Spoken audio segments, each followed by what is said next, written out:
about the Yanks? I'll admit it, I'm concerned. Teixeira can't seem to get healthy. Sabathia is not what he used to be.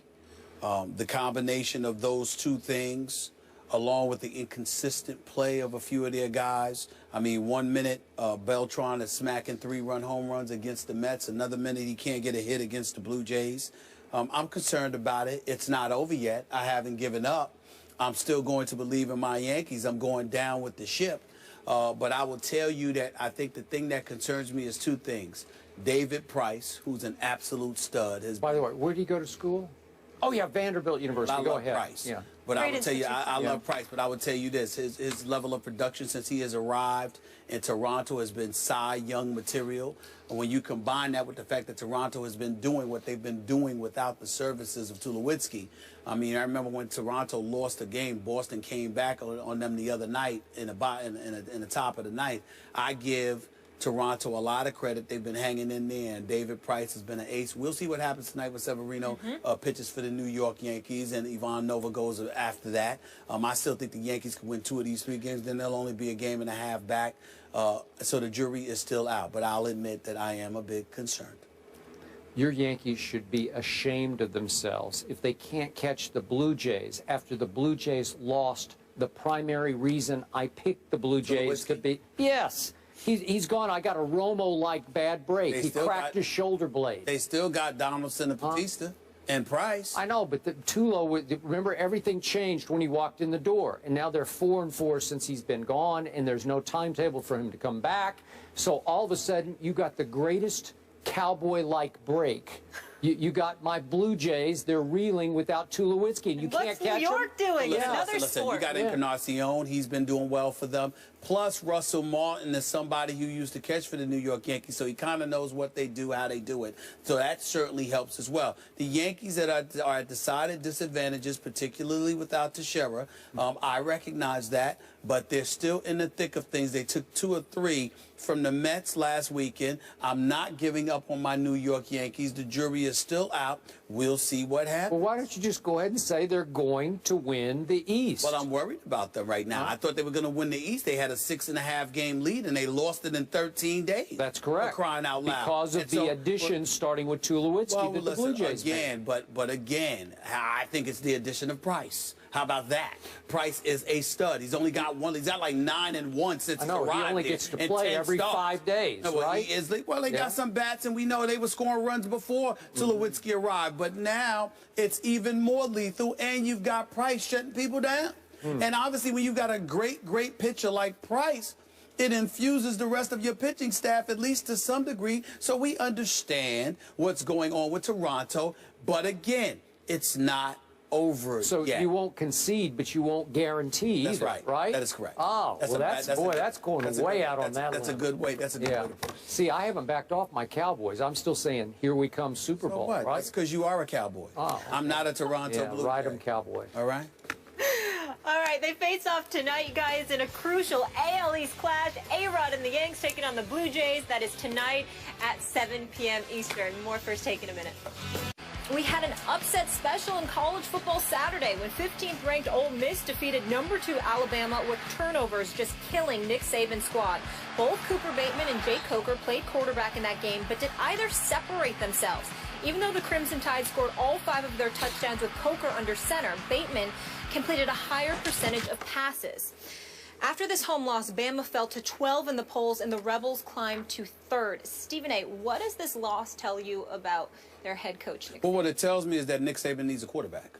He needs a quarterback that he can rely upon. Coker wasn't the answer. He only completed 46% of his passes. Yes, they were turning the ball over. 2 turnovers by special teams, by the way. One, a daggone open the game, for crying out loud. Really disgusted me, put themselves behind the 8 ball. But there's no denying that this kid, Chad Kelly, can ball. I like him. I like his athleticism. I like the arm that he has on him for Ole Miss. I was very, very impressed by him. So let's throw that out the way to get that, to just get that out the way.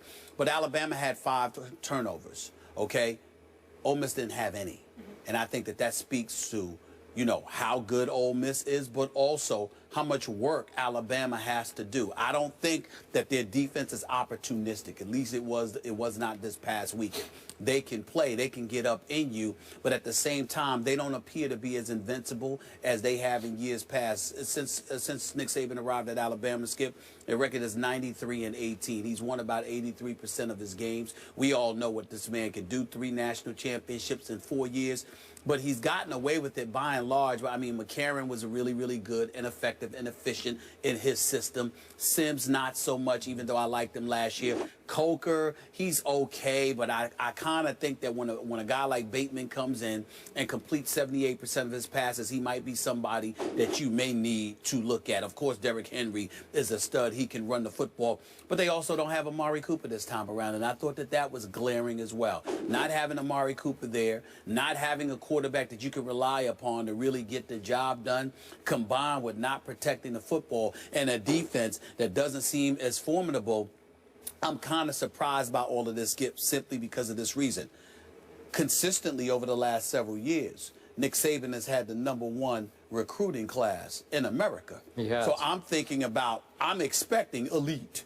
You know, particularly on the defensive side of the ball, because I know how much that how much that's a fixture for Nick Saban. I don't understand for the life of me, Skip Bayless, why that wasn't that didn't seem to be as prevalent. Obviously, they came back, they made a game of it after being down about 27-10. We understand that, and they got a lot of heart, and they can come at it. They say that maybe they were a little bit too hyped, maybe a little bit too anxious. No, I just think Ole Miss is pretty damn good. And they've got a quarterback, and they didn't turn the football over. And I think the combination of that with the question marks at the quarterback spot by Alabama, along with questions at the receiving spot, because Amari Cooper, or he's no longer there, and they have no one to replace him on that level at this particular moment in time. I think that leaves a lot to be desired with Nick Saban and this Alabama Crimson Tide are facing right now. I think they'll be okay.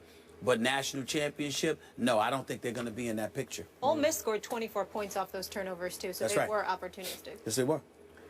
Fair to say you're a huge Nick Saban fan? Huge.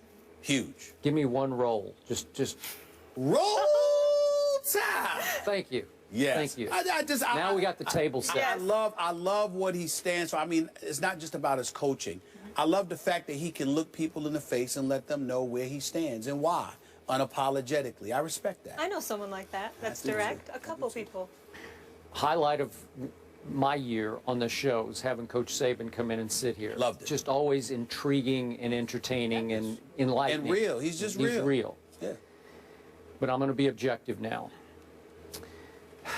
He made his coaching bones on his defensive genius. And I don't throw that word around lightly, because he was highly regarded as a defensive genius on the college level, if not the pro level. Some slippage there. Struggled a little bit, but now he's slipping. He's lost a little bit of his coaching fastball, if you will. Okay. Because I'm looking at his last 9 games against top 15 teams at that moment that he played them. He's 4-5 in those games. And let me just quickly give you some of the scores. Please. Manziel put up 42 against Nick Saban's defense. Then in the kick 6 game, against Auburn, 34 Auburn scored in that game. My Oklahoma Sooners, who weren't very good in that Sugar Bowl, remember that one? Yeah. They scored 45 on Nick Saban's defense. That's right.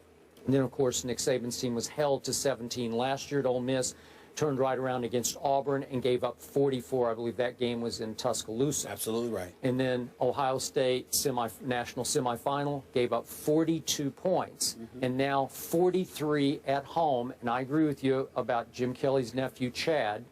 He's got a special arm. That's what Jim called it, and it's special. He has it. He can whip it, baby. He has it. And again, the kid had big maturity issues, got kicked out at Clemson for clashing with the coaches, and then went to junior college in Mississippi. We know all that. I think he's over that. I think it looked like he was. I think he's over that. Big time when you throw for 341 in Tuscaloosa, 3 touchdowns and 0 interceptions. That's big time, because the defense at Alabama is no longer big time. I thought they were going to be, because just on high school reps, blue chip, you look across the depth chart and you say, wow, wow, wow, wow. And I thought early in the year, with Derrick Henry, what a load he is carrying the mail, I thought they're going to be right back in it, and they're going to be really tough to beat. And then this happened. Chad Kelly happened. Ole Miss happened, and again, they've got Alabama's number now. They are not afraid of Nick Saban and company. So is it fair to say that over the last, what are we doing here, 3 years, is it fair to say he's either in a coaching slump because the pipeline is still full. It's still supplying at a high rate blue chip high school athletes, right? Right. Okay, what's happened then? And again, let me finish with this point. Please. They still can't recruit a quarterback, and I don't get it. How can Alabama not recruit? How can Alabama not just say, you up there in Toledo, Ohio, or wherever, you in Seattle, Washington, we want you here at Alabama, and go get that guy? Is it because Nick doesn't want a star quarterback? He wants somebody who's a little more coachable, such as AJ was? I don't know, like a sort of a coach on the field type of, if you will, a puppet.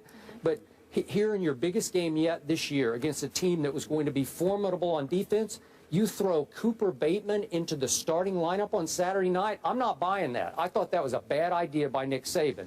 Who am I to criticize the great Nick? But it blew up in his face because he had to yank him and throw Jake Coker back in there. That the continuity is destroyed. It's not fair to either kid because both of them struggled because of that decision. Well, that's what, but I think that what it says, Skip, is that when you got two quarterbacks, you don't have any. Okay. All right, and that's what it falls along those lines. You're trying to figure out how to win a game because you don't have confidence in either quarterback. So you make a valid point. I'm gonna give you one other reason that you didn't bring up why you should be frowning at Nick Saban right now to some degree. I'm talking about the greatness of Nick Saban because you know how I feel about him, and I consider him great. Skip Bayless, I watched this kid, Robert. What is it? What? How do you pronounce his name? Kimdichi.